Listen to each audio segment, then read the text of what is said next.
En el otoño de 1823, los caminos de España se llenan una vez más de españoles, en esta ocasión liberales, que parten hacia el exilio.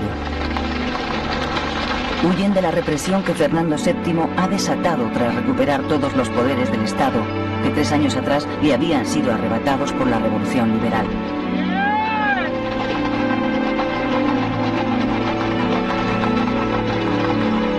Esta vez los exiliados se dirigen a 2 países, Francia e Inglaterra. Los que van a Francia optan por ciudades cercanas a España como Toulouse o Burdeos. Desde allí esperarán la ocasión para volver a su país.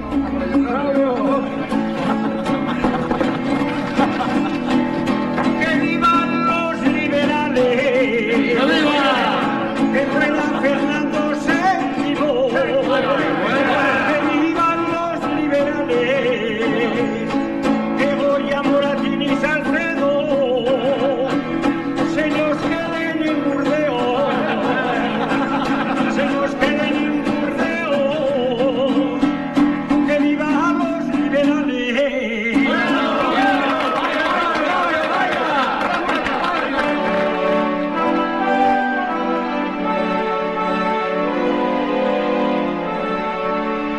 A partir del 1 de octubre de 1823, Fernando VII continúa con su reinado, ahora como rey absoluto, con todos los poderes del Estado en sus manos. Aunque esta vez, para no repetir el fracaso vivido tras la pasada experiencia absolutista, el rey decide introducir medidas reformistas.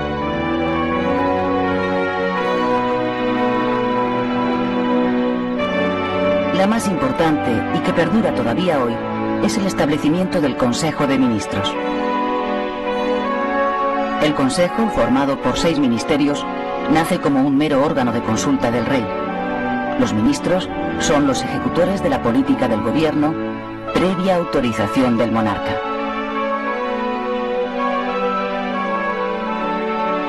Luis López Ballesteros, ministro de Hacienda, sobresale de entre todos los de su época por el acierto de su política reformista.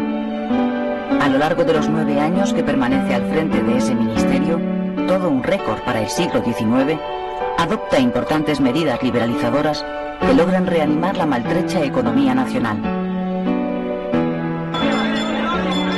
La creación de la bolsa o la aprobación del Código de Comercio, por ejemplo.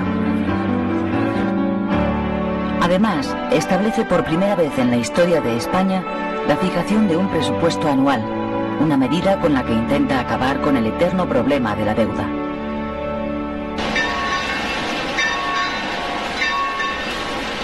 La política reformista del gobierno provoca verdadera alarma entre los absolutistas más reaccionarios, también llamados realistas exaltados, que durante el gobierno de los liberales habían apoyado al rey. ¡Hermanos todos en Cristo, escuchadme! No importa que nuestro padre haya sido agraviado. ¡La culpa es de los liberales! Los realistas exaltados se convierten a partir de entonces en la oposición más fuerte al gobierno de Fernando VII. En 1826, la rebelión de los realistas se hace fuerte en las zonas rurales, y es en Cataluña donde al calor de una revuelta de campesinos adquiere más fuerza. Aquel movimiento de rebeldía es conocido como la Guerra de los Agraviados. Entonces es cuando se oye por primera vez el grito de ¡Viva Carlos V!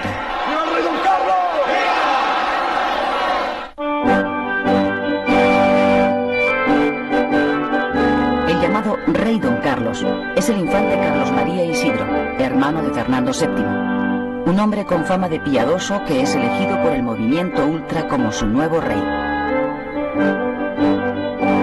El infante Don Carlos es, de hecho, el heredero del trono de su hermano Fernando, quien después de 3 matrimonios aún no tiene descendencia. La prematura muerte de la tercera esposa del rey, María Amalia de Sajonia, en la primavera de 1829, aumenta las posibilidades sucesorias del infante Don Carlos. Para desesperación de los realistas exaltados, 6 meses después de enviudar, Fernando VII, que tiene 45 años, vuelve a contraer matrimonio. Su cuarta esposa es su sobrina, María Cristina de Borbón, de 23 años. La boda tiene lugar en Aranjuez y es celebrada con festejos populares. A los 4 meses de la boda real y antes de anunciar oficialmente el embarazo de la reina, Fernando VII suprime en abril de 1830 la ley sálica, que desde el establecimiento de los Borbones en España impedía reinar a las mujeres. De esta forma, el monarca se asegura de que su próximo descendiente pueda reinar aunque sea mujer. Eso significa que su hermano Don Carlos queda excluido de la sucesión. Y así es, en efecto. En el mes de octubre de 1830 nace una niña, la infanta Isabel. Ella es la heredera.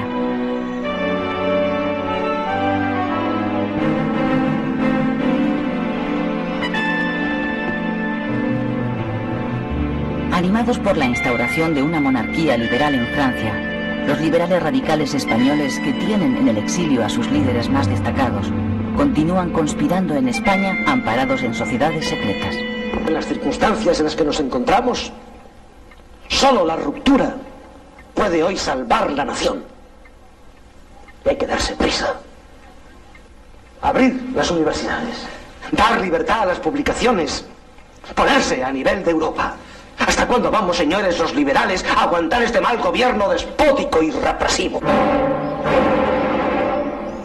Todos los intentos que hacen los liberales radicales, tanto desde Francia como desde Gibraltar, por derribar por la fuerza el régimen absolutista, fracasan.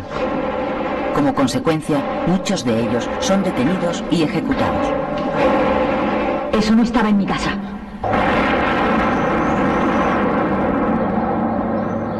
De todos los ajusticiamientos, el que más conmueve a la sociedad es el de la joven granadina Mariana Pineda, ejecutada a garrote vil por haber participado en una conspiración liberal para la cual había bordado una bandera.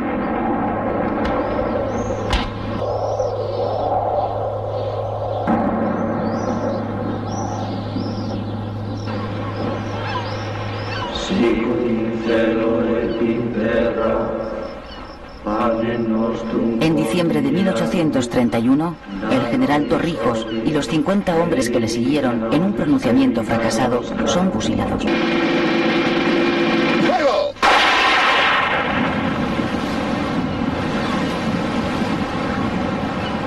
Les pido un minuto de silencio en honor de los compañeros fusilados. El intento frustrado encabezado por el general Torrijos será el último que hagan los liberales por derribar a Fernando VII. A partir de entonces, intentarán buscar el pacto con la corona para lograr acceder al poder.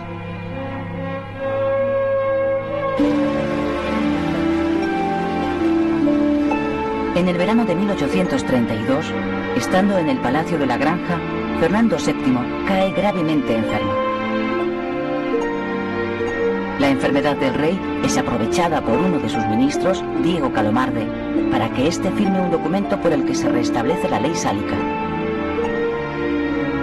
Pero esa intriga palaciega, cuyo único objetivo es conseguir el acceso al trono del infante Don Carlos, fracasa en cuanto Fernando VII se restablece.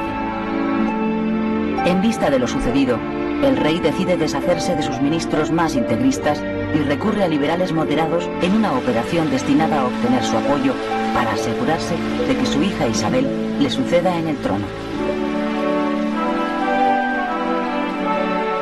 El nuevo gobierno, más reformista que el anterior, decreta una amplia amnistía para los liberales en el exilio y toma medidas contundentes contra los realistas. El infante Don Carlos, el pretendiente, es expulsado de España. Además, y para asegurarse la sucesión de su hija, la infanta Isabel, que aún no ha cumplido los 3 años, el rey se las arregla para que jure como princesa de Asturias.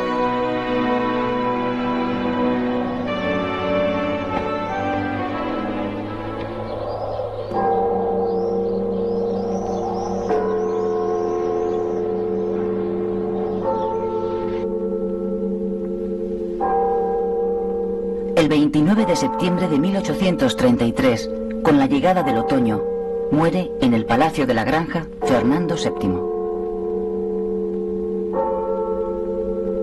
El que fue último monarca absolutista de España había iniciado su reinado en 1808, en vísperas de una guerra, y lo termina dejando a la nación en puertas de otro enfrentamiento, pero esta vez entre españoles.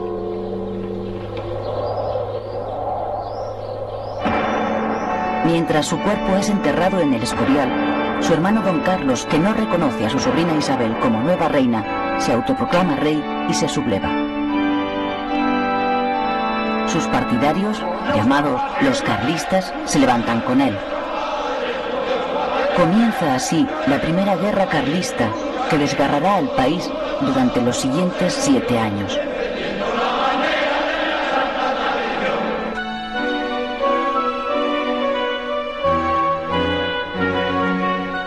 María Cristina, viuda del rey Fernando VII, pasa a ser reina regente hasta que su hija Isabel, que en ese momento tiene 3 años, llegue a la mayoría de edad. La reina gobernadora, que hereda de su marido todos los poderes del Estado, necesita salvar el trono de su hija y hacer frente a los carlistas sublevados. Para lograr ambas cosas, busca el apoyo de los liberales. Para formar el gobierno recurre a los viejos liberales que en su día participaron en las Cortes de Cádiz y que ahora son moderados. Los liberales, por su parte, colaboran con la reina, con la esperanza de poder poner en marcha su propia revolución, es decir, convertir la monarquía absoluta en monarquía constitucional y reformar a fondo la estructura económica de España para que el país pueda equipararse al resto de las naciones europeas.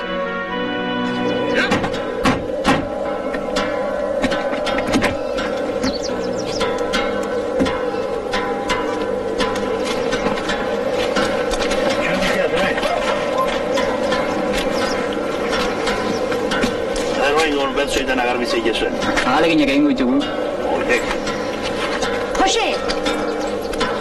Hori eta jantzi eskapulario hau, etzazu behin ere kendu. Baletatik libratuko zaituta. Con el pretexto del pleito sucesorio, se enfrentan en el campo de batalla 2 visiones de España, 2 formas de entender el Estado, el gobierno y la sociedad. En un bando, pugna por imponerse la idea de la monarquía tradicional, representada por el infante don Carlos, respaldado por la intransigencia religiosa del clero rural y de los campesinos de Cataluña, Aragón, Valencia, Navarra y las provincias vascongadas. ¡A la batalla, a la lucha! Hay hierro más que abundante aún en nuestras montañas y madera más que suficiente en nuestros bosques para armar vuestros brazos y así anonadar al enemigo que levanta la destructora tea del incendio sobre el hogar en el que visteis morir a vuestros padres. ¡Fusiles en ristre! ¡Vamos! ¡Vamos! En el otro bando se alza la idea de la España liberal, heredera de la Ilustración y las Cortes de Cádiz, que cuenta con el aparato del Estado, con el apoyo del ejército regular, con el entusiasmo de la burguesía y con el favor de la nobleza. ¡A por esos bastardos! ¡Vamos!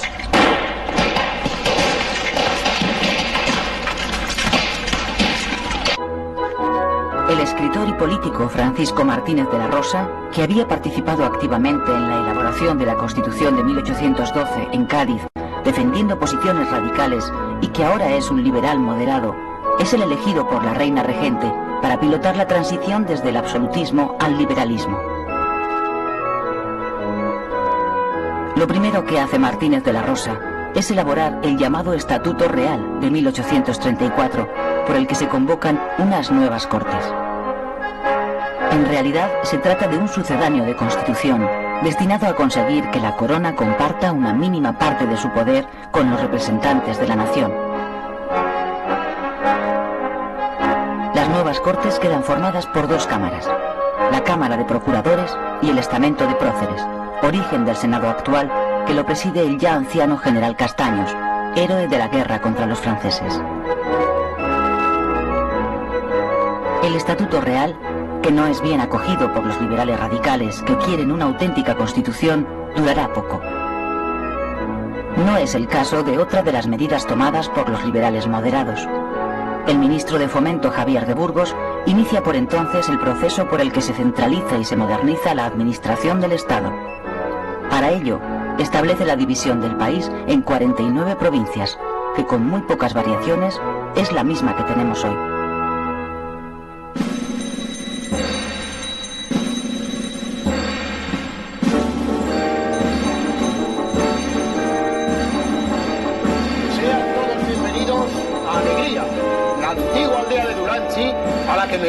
representar como alcalde. Antes de nada, quiero pedirles, queridos forasteros, que se hagan a la idea que estamos en el año de 1834. El país está en guerra civil. Resulta que los partidarios de don Carlos, los carlistas, no quieren que una mujer, la niña Isabel, alcance el trono de España. Y en Alegría, como en todas partes, se discute acaloradamente de política, aunque la sangre aún no llega al río. Altar y trono. Fraternidad. En Dios nuestro Señor. Libertad. Barbarie. El liberalismo es la barbarie. Igualdad. ¡Basta, basta! Hasta ahí podíamos llegar. Igualdad. ¡Qué aberración! La insurrección carlista se ve desde el primer momento favorecida por la falta de decisión de los partidarios de la regente María Cristina, llamados los cristinos, mucho más atentos a las reformas políticas que a acabar con el alzamiento ultraconservador. Los primeros choques de la guerra se saldan a favor de los carlistas, sobre todo los dirigidos por el general Tomás de Zumalacárregui, un excelente estratega que sabe sacar partido a la falta de respuesta de los liberales. Zumalacárregui organiza un ejército de 25.000 hombres, con los que acaba haciéndose fuerte en las zonas rurales del País Vasco y Navarra. Señor, salva al rey. Señor, salva a don Tomás. Señor, salva a tu pueblo y bendícenos. Don Tomás Zumalacárregui, que el Dios de los ejércitos sea tu protector. En vista de que la guerra empieza marchando bien para los carlistas, el infante don Carlos decide tomar Bilbao en contra de la opinión del general en jefe de sus tropas, Zumalacárregui, más partidario de lanzarse sobre Vitoria para luego poder dirigirse hacia Madrid. El asedio a la capital vizcaína comienza en el verano de 1835. Con el sitio de Bilbao se pone de manifiesto el resentimiento de las gentes del campo hacia las de la ciudad. Las tropas carlistas, en su mayoría formadas por campesinos, ven a las ciudades como el refugio del liberalismo responsable de todos los problemas que padece el mundo rural. El alzamiento carlista se afianza, además de en el País Vasco y Navarra, en otras zonas de España: Aragón, Cataluña, Castilla, Galicia o Extremadura. En la zona de Levante, en el Maestrazgo, surge otro caudillo carlista, Ramón Cabrera, que además de asegurar la zona para los carlistas, se hace tristemente famoso por el grado de violencia que desata después de que su madre sea fusilada por el ejército liberal. El mundo va a temblar. La sangre correrá hasta pasar por encima de esos montes. Todo un lago de sangre. Y yo ahogado en ese lago. Escriba. Orden general. Formará toda la división en el acto. Se distribuirán compañías por todos los pueblos de las inmediaciones. Se pasará de degüello a todas las familias de los cristinos hasta la 4ª generación. 40 días de degüello. Pena de muerte al que no cumpla esta orden.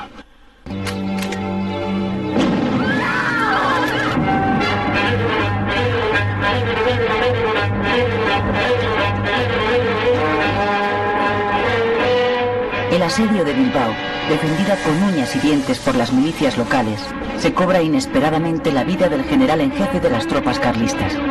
Zumalacárregui muere a causa de las heridas recibidas en una pierna mientras observa el combate. Los carlistas levantan entonces el asedio. Al año siguiente lo intentan de nuevo. Esta vez son las tropas liberales, al mando del general Espartero, quienes después de ganar la batalla del puente de Luchana, liberan la ciudad.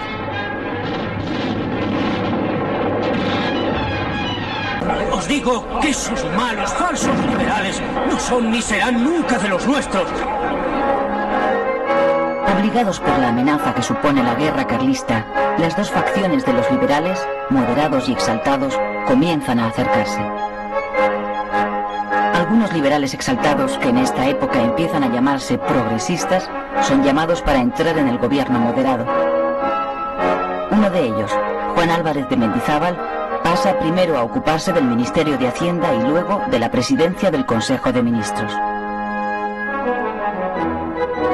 Con el propósito de conseguir recursos para financiar los refuerzos que el ejército liberal necesita para poder ganar la guerra civil, el nuevo presidente progresista, Mendizábal, decide desamortizar los bienes eclesiásticos.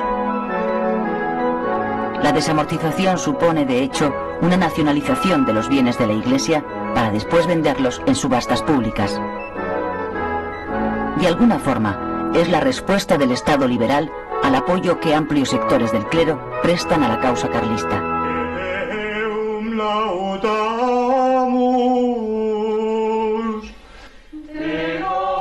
Mendizábal decide como primera medida disolver las órdenes religiosas y declarar sus posesiones, que son principalmente tierras, bienes nacionales. Unos 25.000 religiosos se ven obligados a abandonar los cerca de 2.000 conventos que hay en ese momento repartidos por todo el país. Para los liberales, la propiedad es el motor de la sociedad y el sustento de la riqueza de la nación. Por este motivo, consideran que la liberalización del suelo resulta fundamental para su proyecto. La gran cantidad de tierras subastadas, cerca de 10 millones de hectáreas, crea entre los compradores, fundamentalmente burgueses y comerciantes que se benefician de la desamortización, una amplia red de apoyo a la causa liberal. Entre los nuevos propietarios también hay miembros de la aristocracia. La nobleza, cuyas tierras han sido respetadas por los liberales, apoyan la causa liberal y participan en las subastas para ampliar sus patrimonios.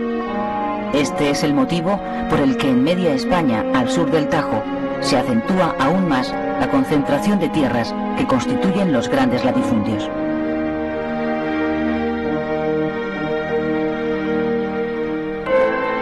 La Iglesia es la gran víctima de la desamortización.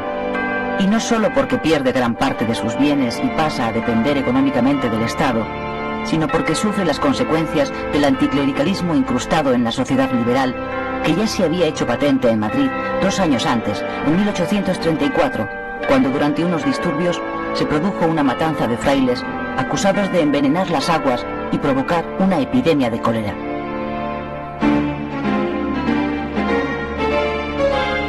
Los otros grandes perdedores de la desamortización son los campesinos.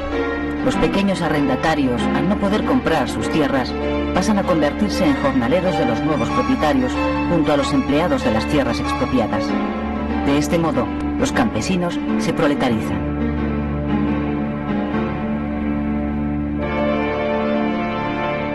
El último de los perjudicados por la desamortización de Mendizábal es el valioso patrimonio artístico que albergan los monasterios y que es pasto del saqueo y el abandono.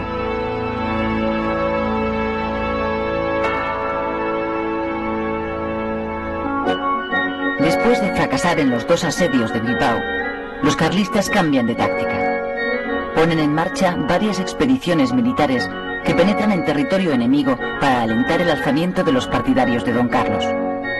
La más famosa de esas expediciones es la encabezada por el general Miguel Gómez, quien al frente de 3.000 hombres recorre en 6 meses toda España, desde Vizcaya hasta Cádiz. La expedición se salda sin éxito, pero el hecho de que se haya podido realizar evidencia el escaso control que el ejército liberal ejerce sobre el territorio nacional.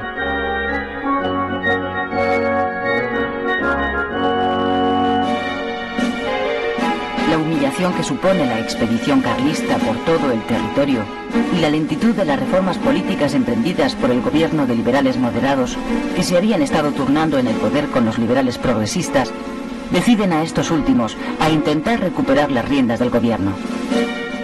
Para ello, alientan un pronunciamiento militar. El golpe se produce en el verano de 1836 en el Palacio de la Granja, cuando un grupo de sargentos obliga a la reina regente a restablecer la Constitución de 1812, la Pepa. ¡Soldados! ¡Viva la Constitución! ¡Hijos hermanos españoles! ¡Viva la Pepa! Una vez en el gobierno, los liberales progresistas convocan cortes constituyentes que aprueban una nueva Constitución, la de 1837. Más moderada que la de Cádiz y muy parecida a las de nuestro entorno europeo, Esta constitución, hecha a la medida de los liberales radicales, establece la soberanía nacional, la separación de poderes y la aconfesionalidad del Estado, y reconoce los derechos individuales. Sin embargo, y con el fin de dar más estabilidad al nuevo régimen y poder continuar con las reformas económicas, el nuevo texto fortalece el papel de la corona y le da más protagonismo en el proceso político.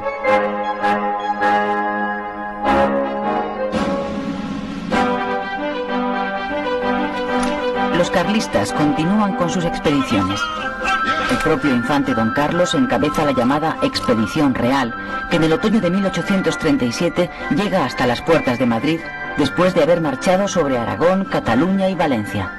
Se proponen tomar la capital de España.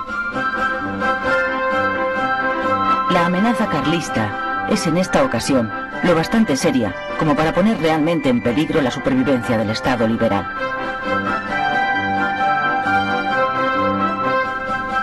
Para evitar la desmoralización popular y dar confianza a los madrileños, María Cristina, la reina regente, se pasea en su carroza por la ciudad y visita a las tropas que la defienden.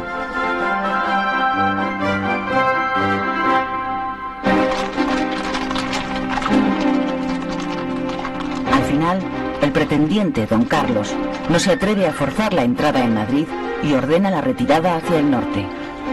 Pero esta decisión suya provoca una gran crisis interna en el carlismo, que se divide entre los partidarios de buscar una salida pactada con el ejército liberal y quienes defienden que hay que seguir con la guerra. 2 años más tarde, en 1839, acaba imponiéndose la facción encabezada por el general Maroto, jefe supremo del ejército carlista, quien manda fusilar a los generales que no están de acuerdo con el fin de la contienda.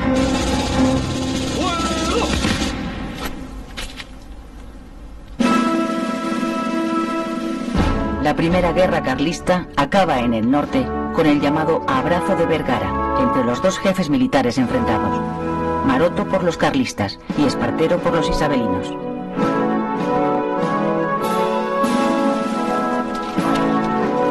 El general liberal se compromete a pedir al gobierno el mantenimiento de los fueros en las provincias vascongadas y en Navarra. Por su parte, el general carlista reconoce a Isabel II como reina, a cambio de que a él y a sus hombres les conserven sus empleos, grados y condecoraciones en el Ejército Nacional, al que quedan incorporados.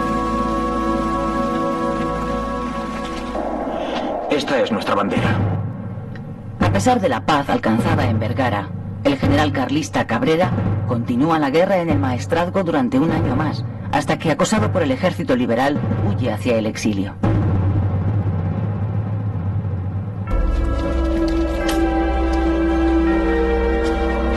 La guerra carlista termina, pero después de 7 años de guerra civil, el país ha quedado exhausto. Miles de españoles han muerto en los campos de batalla o en la retaguardia, víctimas del odio y de la venganza.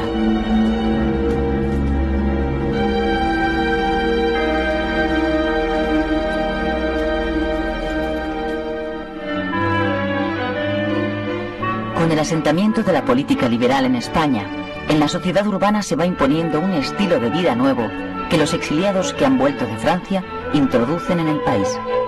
Es el movimiento romántico.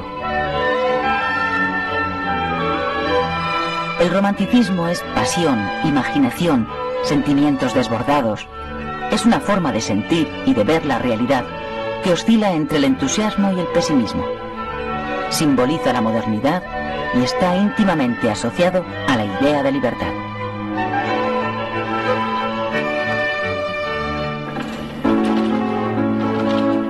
Con la libertad de expresión recogida por la nueva Constitución liberal, comienza el despertar de la prensa. Los periódicos que nacen en esta época, más de 100, lo hacen con vocación política. Sus páginas están al servicio de uno de los dos partidos, de los liberales moderados o de los progresistas. De entre todos los diarios sobresale por su calidad El Español. Fundado por el editor Andrés Borrego, el periódico moderado se convierte en la primera gran empresa periodística de España, donde colaboran los intelectuales del momento. Con sus proclamas, editoriales y polémicas, La prensa anima el debate político en las tertulias de los cafés y en la vida del Parlamento, ya de por sí bastante exaltada. En política, el romántico está tan seguro de sus convicciones que no suele aceptar el triunfo del adversario y cree firmemente que la revolución es el mejor camino para imponer los cambios. La aversión entre los partidos se intensifica de tal modo que a veces las discusiones políticas acaban dirimiéndose en un duelo.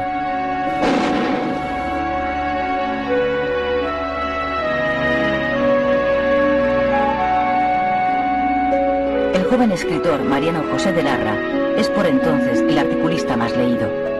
Sus artículos, extraordinariamente modernos y cargados de ironía y pesimismo, dibujan un retrato fiel de su época.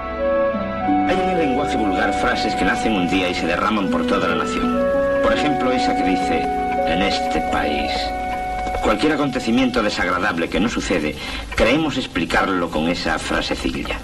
Solo así se puede comprender el carácter de este mi petulante sobrino, que no lee sino en los ojos de sus amigas y que no conoce, en fin, más hombres que sus amigos, cortados todos por su mismo patrón. ¿Y tú, lees el periódico? En este país no se pueden leer periódicos. Si fuera la Gaceta de Londres... Ya. ¿Y tú sabes inglés? Pues no. ¿Y francés? Tampoco. Ya.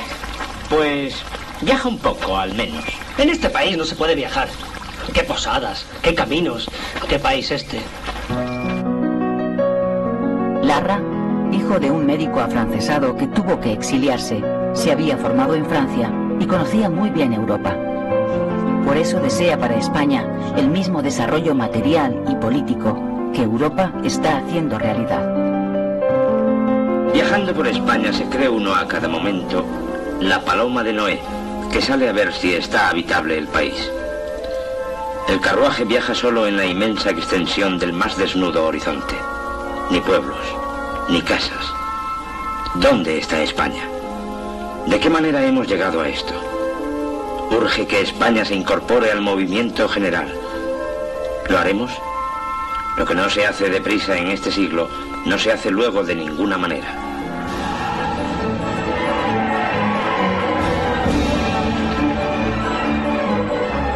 Los que sí están encantados con la España que visitan son los viajeros románticos franceses e ingleses. Ellos son los primeros turistas que recorren nuestro país en busca de emociones diferentes que después acaban plasmando en obras como esta ópera, Carmen de Bizet, que contribuirá, como pocas, a crear el tópico de la España de pandereta, poblada de toreros, gitanos y bandoleros.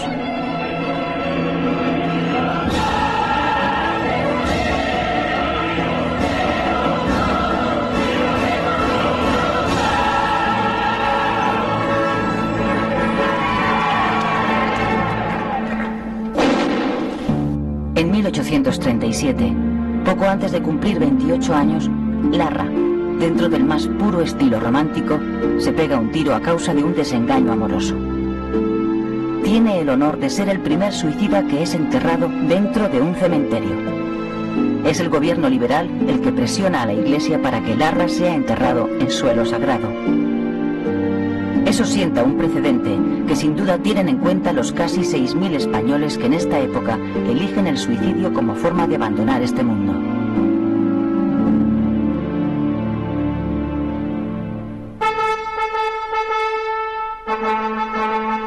Los generales liberales, vencedores de la guerra contra los carlistas, se convierten en los protagonistas absolutos de la vida política durante el reinado de Isabel II. Espartero, Narváez y O'Donnell, aclamados como héroes por el pueblo, premiados con condecoraciones y títulos nobiliarios, son llamados por los partidos para que ocupen sus presidencias respectivas. A sus órdenes. Sí, señor. Mire quién viene. Tanto los progresistas como los moderados buscan en los espadones militares la fuerza que les permita derribar a su adversario sin tener que acudir a las urnas. Y es que las elecciones son casi siempre ganadas por el mismo partido que las convoca. En ellas solo tiene derecho a participar los ciudadanos que pagan una determinada cantidad de impuestos al Estado. No más de 100.000 españoles en el mejor de los casos, según el nivel en el que se sitúe el listón. los progresistas bajan el listón para ampliar la base electoral y los moderados lo suben para disminuirla. Servando tiene que estar. Que no está. Sí, que tiene que estar. Que no está, hombre, que no está. Con el final de la guerra contra los carlistas, en 1840 se recrudece la batalla política entre los progresistas y los moderados que en ese momento están en el gobierno. ¡Silencio! Estos pretenden sacar adelante una ley de ayuntamientos por la que los alcaldes dejan de ser elegidos por los vecinos y pasan a ser nombrados por el gobierno. La medida perjudica a los progresistas, que son quienes tienen más alcaldías.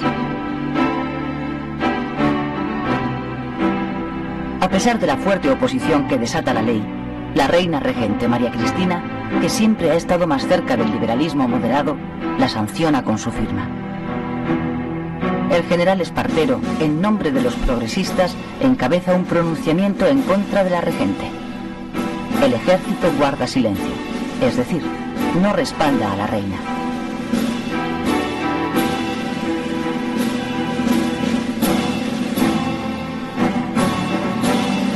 María Cristina comprueba hasta qué punto se ha quedado sin apoyos y decide renunciar a la regencia y optar por el exilio.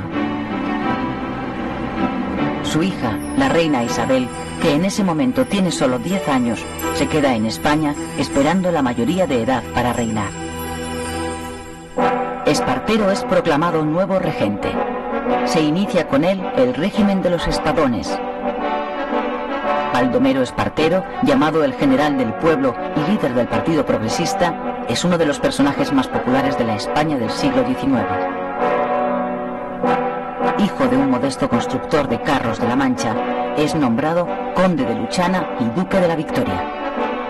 Aclamado como héroe de la guerra civil, llega a ser conocido como el pacificador de España. Pero sus dotes políticas no están a la altura de las militares. Gobierna de manera autoritaria, rodeado de una camarilla y manteniendo al margen de las decisiones políticas a gran parte de los notables de su partido. Reprime con dureza los levantamientos que pretenden derribarle del gobierno. Bombardea varios barrios de Barcelona para sofocar un motín y manda fusilar, entre otros, al militar liberal Diego de León, después de que éste fracasara en su intento de golpe para reponer como regente a María Cristina.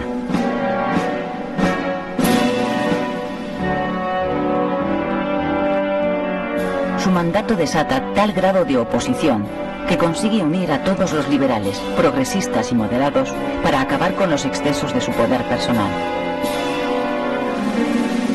En julio de 1843, al grito de libertad o muerte, se produce un pronunciamiento contra Espartero que es apoyado por moderados y progresistas.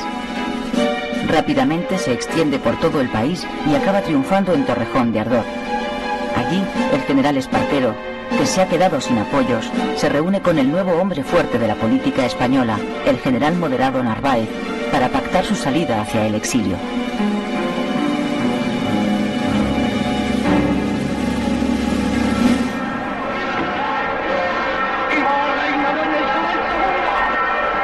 Derribado Espartero y ante la falta de regente, las Cortes declaran mayor de edad a Isabel II, que acaba de cumplir 13 años, y la proclaman reina.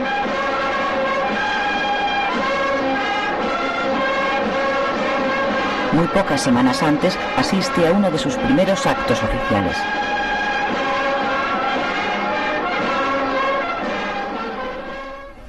Estas dos paletas tienen un alto valor simbólico. Esta sirvió a la reina Isabel II para poner el día 10 de octubre de 1843 la primera piedra de este palacio, del Palacio del Congreso de los Diputados. Y esta otra es la que utilizó el rey don Juan Carlos para colocar la primera piedra de las obras de ampliación del palacio. Siendo regente del reino el general Espartero, el gobierno encargó un concurso público para la construcción, decía textualmente en la ley promulgada al efecto, de un edificio digno de la representación nacional, si bien sencillo y de severo carácter. Ganó el concurso el arquitecto don Narciso Pascual Colomer, cuyo presupuesto ascendía a casi 15 millones de reales. El 10 de octubre de 1843, la reina Isabel, que aquel mismo día cumplía 13 años de edad, ponía la primera piedra del edificio, cuya construcción había de durar 7 años.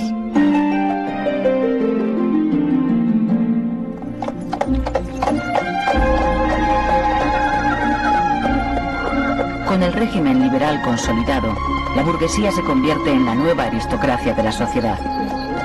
Por lo que se refiere a la nobleza, aunque ha perdido parte de su poder, ha salido muy bien parada de la revolución liberal. Ha conservado intactas sus propiedades rurales y en muchos casos las han incrementado. Los nobles únicamente han perdido sus viejos derechos medievales. Además, su prestigio social no solo se mantiene, sino que resulta altamente apreciado por la nueva burguesía.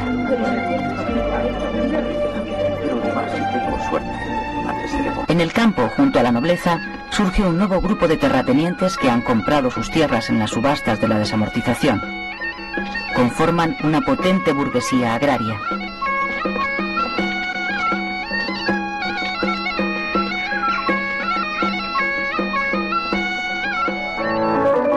En las grandes ciudades, y a la cabeza de la reconstrucción económica que está llevando a cabo el régimen liberal, se sitúa la burguesía de los negocios, formada por financieros, industriales y por contratistas del Estado. Las simpatías políticas de todos estos sectores sociales están depositadas en los liberales moderados.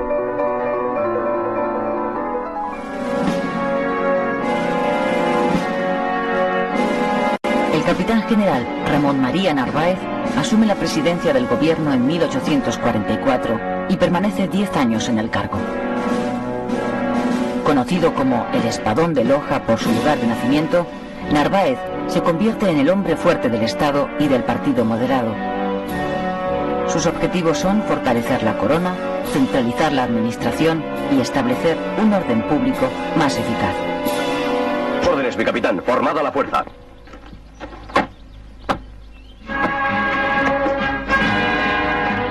Una de las primeras medidas que toma el gobierno moderado de Narváez es la creación de la Guardia Civil, un nuevo cuerpo armado encargado de salvaguardar el orden público y la propiedad privada. La Guardia Civil sustituye a la Milicia Nacional, montada por los progresistas a base de voluntarios que dependían de los ayuntamientos. ¡Atención! ¡Media vuelta! ¡Ey! ¡Presente! ¡Armas! De potencia, mi general. Dispuesto para salir. El nuevo cuerpo depende del gobernador civil de cada provincia y su primer inspector general es el duque de Ahumada.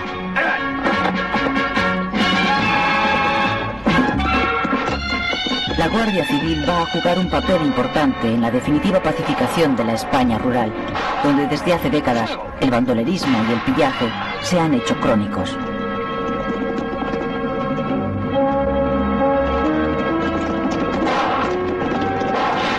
Su señoría es un solemne majadero. Poco después de su llegada al poder, los moderados comienzan a debatir una nueva constitución también hecha a su medida, que recoja el pensamiento moderado y elimine todo lo que huela a progresista. ¡Abajo el progreso!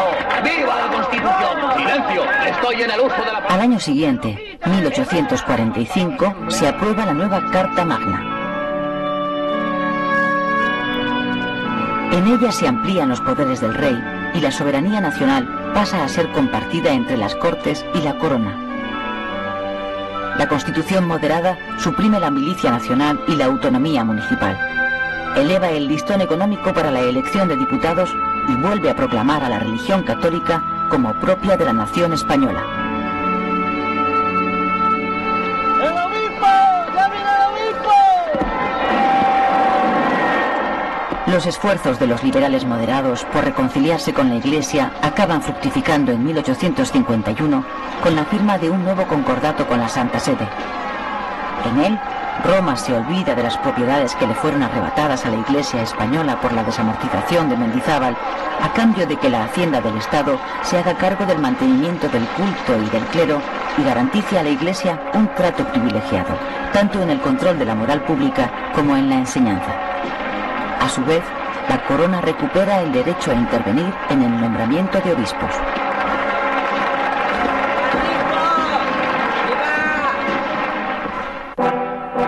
El gobierno moderado de Narváez continúa con su política liberal de hacer nación por distintas vías, promoviendo leyes iguales para todos los españoles, centralizando la administración y modernizando los impuestos.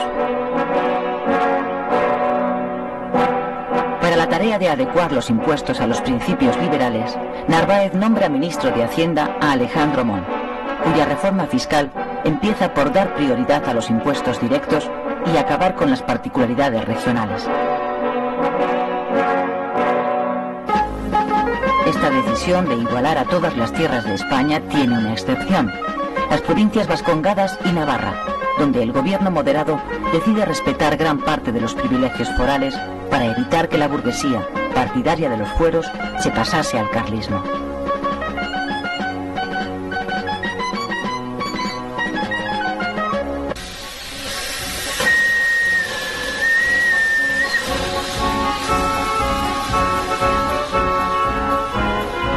Escenas como esta, la inauguración del ferrocarril de Gijón a Sama de Langreo, empiezan a repetirse poco a poco en toda España.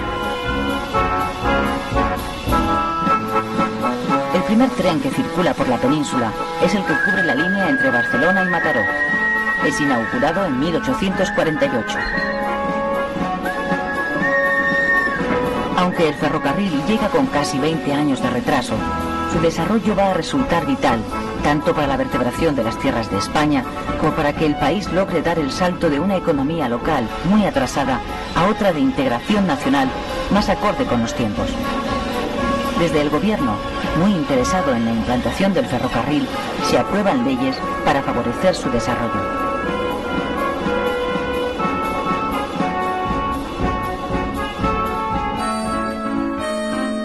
A mediados del siglo XIX, el nivel de analfabetismo en España es muy alto.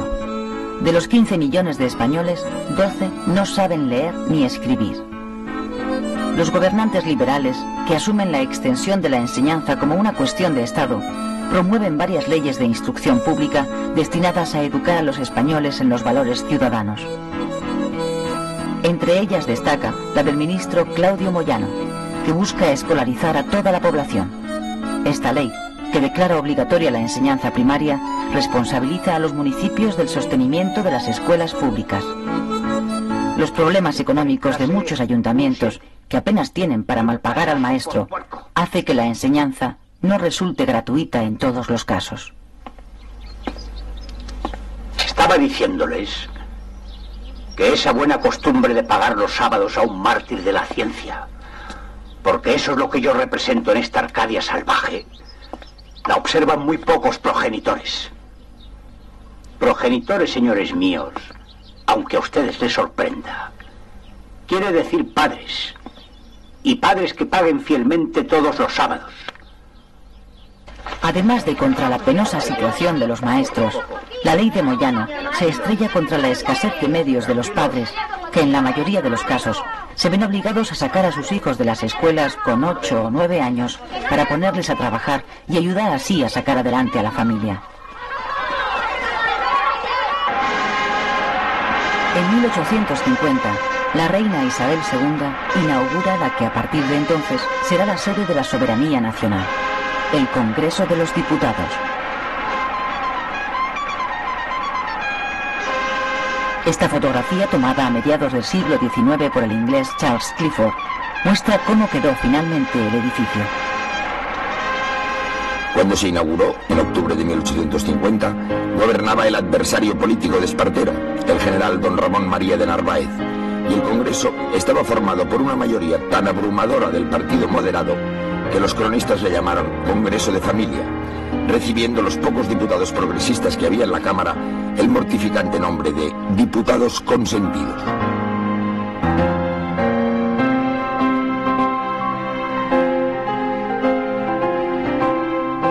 Construido en piedra gris con adornos de piedra blanca, tiene en su fachada un pórtico compuesto de 6 columnas corintias que enmarcan la gran puerta de bronce.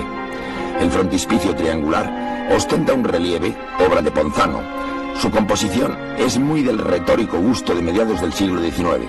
Representa a España abrazada a la Constitución y rodeada de las alegorías de la fortaleza, la justicia, la abundancia, la paz, el comercio, la agricultura y los ríos y canales de navegación.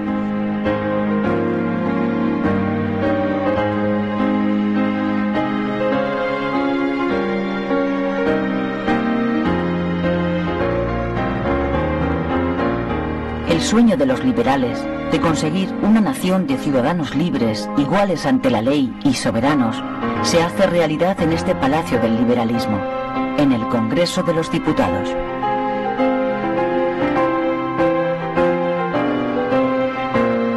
En la bóveda de su salón de sesiones queda plasmada para el futuro la reina Isabel II sentada en su trono con la Constitución en la mano y rodeada de españoles ilustres. Ninguno de ellos, del Cid a Jovellanos, pasando por Campomanes, se han perdido hasta hoy ni una sola sesión del Congreso.